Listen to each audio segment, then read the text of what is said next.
Okay guys, I'm going to show you a little trick to help you get along your way with solving dimensional analysis questions in just one simple straight line versus having to truncate it for everything that you want to convert to.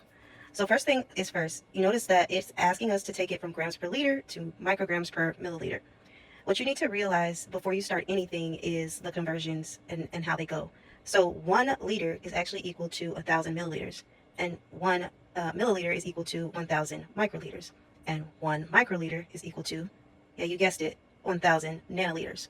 So if you remember this, you don't have to kind of remember any decimal points like 0.001 nanoliters is equal to whatever microliters, right? You don't have to go through that memorandum of knowing that if you just understand one and down the line here, because this is in order from largest to smallest.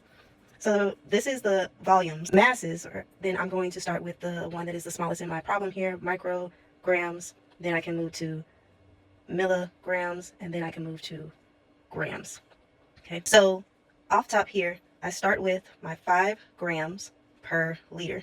I write my conversion here and move my line over. So I know that I'm trying to move this from grams to micrograms, and I'm trying to move this from liters to milliliters. So I'm going to go ahead and just pick one to start with. And the one I'm going to start with is the one that feels the simplest, just because I can put it right here. So I'm going to go ahead and convert grams to micrograms. And what I'll do is I'll say 1 gram. Okay, so if I'm going to grams, I need to go to milligrams, equals to 1,000 milligrams. Okay, complete my line. Then I'll say 1 milligram is actually equal to 1,000 micrograms. I'm at micrograms now, so I'm going to stop. Instead of making a separate conversion table, I'm going to keep going with this one. All right, so now the next thing I need to do is move from liters, where I'm at now, liters, to milliliters. So I noticed that my liters is at the denominator place. So in order to cancel out my units, I need to put liters up here.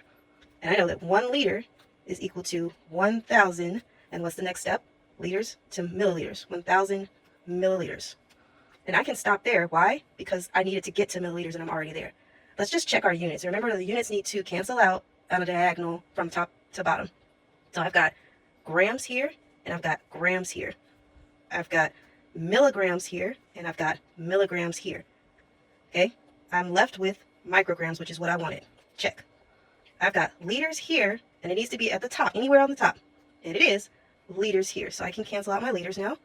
And then I've got milliliters, which is what I was supposed to be left with. So that's good to go. I'll circle that and check. So the step now is just to multiply the top, multiply the bottom, and then divide the top from the bottom. And when I do that, I've already plugged it in my calculator, so I end up with 5,000 micrograms per milliliter. That's it.